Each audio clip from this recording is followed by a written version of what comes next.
No, he's not a racist.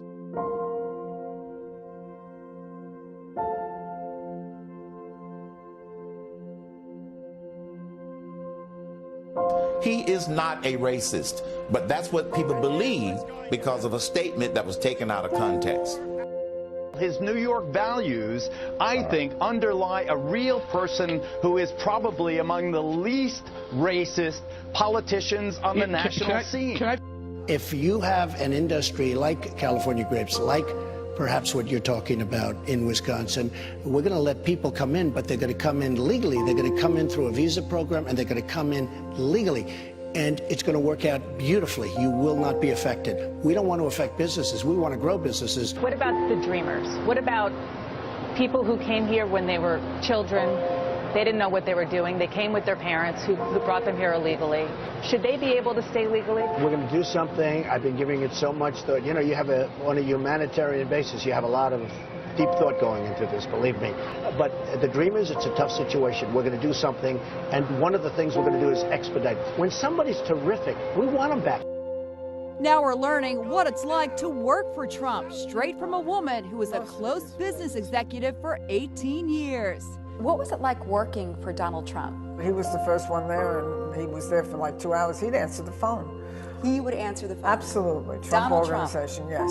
Barbara Ress is a former VP for Trump who oversaw construction of his crown jewel on Manhattan's swanky Fifth Avenue, Trump Tower. He told me he thought I was a killer, and that's what he liked in people.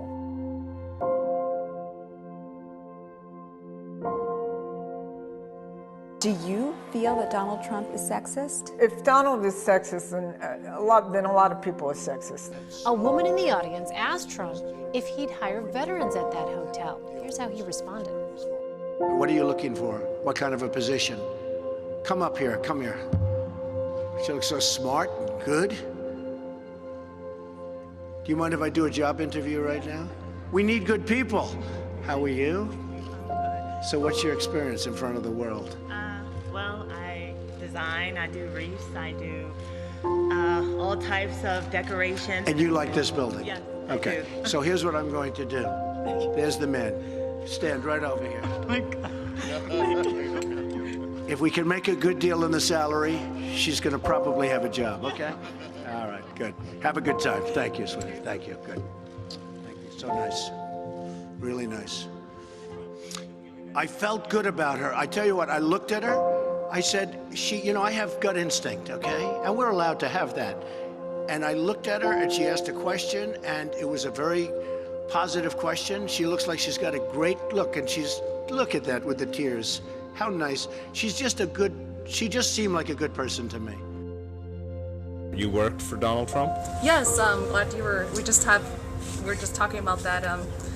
Yeah, I got to work for him for a couple years as his executive assistant, and I got to have first-hand experience of what he's really all about. He is a remarkable man. He is amazing to work with. He's very cooperative, he's very charming, he's very calm, and he's very family-oriented. He's very caring for the community. He goes and donates money without the press being present, and he does it all out of his heart. He doesn't wear it on his sleeve. He's very devoted to his work. He was never ever racist towards me, and he was never ever being sexist towards me, like unlike from what you hear in online. He's treats everybody in the staff really well, fairly. He makes everyone feel very comfortable, and he's a pleasant man to work with. Do you think he'll make a good president then? Or? Oh yeah, as a Mexican American, I'm going to vote for Donald Trump. If he runs this country the way he runs, anywhere near as similar as he runs his business, I know he's going to make this country a better place. Oh, okay. I mean, you don't really hear about all this. Yeah, that's unfortunate. It seems like people just want to make him the butt of the joke. He's actually nothing like that. I feel like people need to stop making silly remarks without even knowing who he truly is.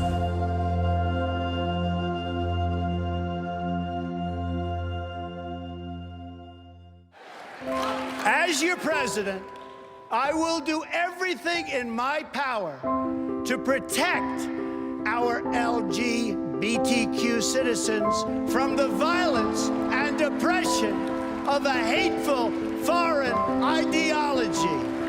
Believe me.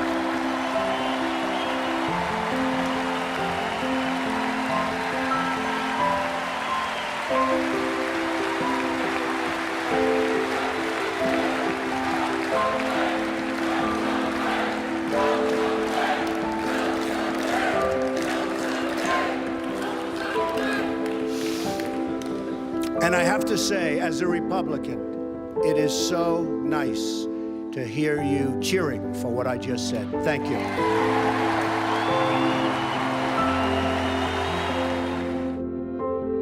Trump has nothing against Mexicans. He has something against illegal immigration.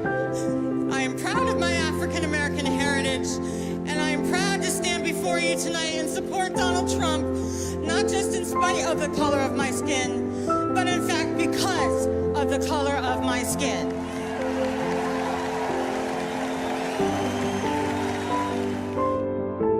Thank you very much. He said, Mr. Trump, can I ask you one final question? What? You're worth a fortune. You have a beautiful family. You can do anything you want. Why are you doing this? Why would you do this? And I said, you know what? I've been so lucky in this country. I've done so well. I've made so much money and had such success and enjoyed my life. And I have hopefully some really good years left. And I want to give back to the country. I just want to give something back. That's all it is. I got to know Donald Trump after he spoke here in 2012, and I learned so much about him that the public never hears, and I wanted to share that with our audience. Right after he visited here last time, I called him about a large Christian ministry in another state that needed some help. I learned within a day or two he had donated $100,000 of his own money. He learned about Clyde Frazier Jr., who ran the Harlem Hoops tournament in the inner city and was killed in the 9/11 attacks, and he searched down the family and he donated the money to keep that tournament going. Example after example like that of just generosity that never made it into the public's eye. His limousine broke down one time. A couple stopped and helped him. He paid off their mortgage a few days later. Donald did help out Sergeant Tamarisi. He sent him money to help him jumpstart his life. Sergeant Tamarisi rotted in a Mexican prison for 214 days. President Obama wouldn't even pick up the phone to help. Hundreds of children skated on a New York rink today. As CBS News correspondent Bob Schieffer reports, that's because of the kind of happy ending only children are supposed to believe in. In the ongoing saga of how to waste tax dollars, the Wallman Ice Rink in New York's Central Park rates a special chapter. The city had spent the last 7.5 years and $12 million on an exotic plan to remodel the rink. The whole project was finally abandoned last spring when the new cooling contraption wouldn't make enough ice to chill a six-pack. In desperation, the city turned the project over to this man, flamboyant real estate tycoon Donald Trump. Trump said he was so tired of looking at the mess the city had made, he agreed to take the job for no profit. He not only finished it under budget, he finished it in 3.5 months. I really wanted to prove a point. The cities, New York City in particular, but the cities are so wealthy. If we could only save the money that we're wasting.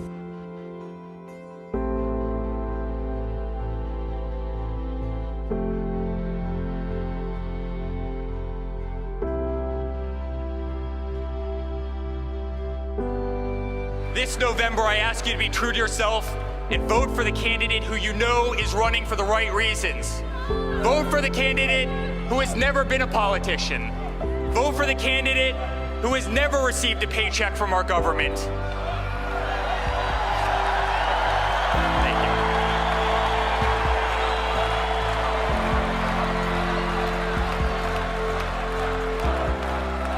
Vote for the candidate who can't be bought, sold, purchased, bribed, coerced, intimidated, or steered from the path that is right and just and true.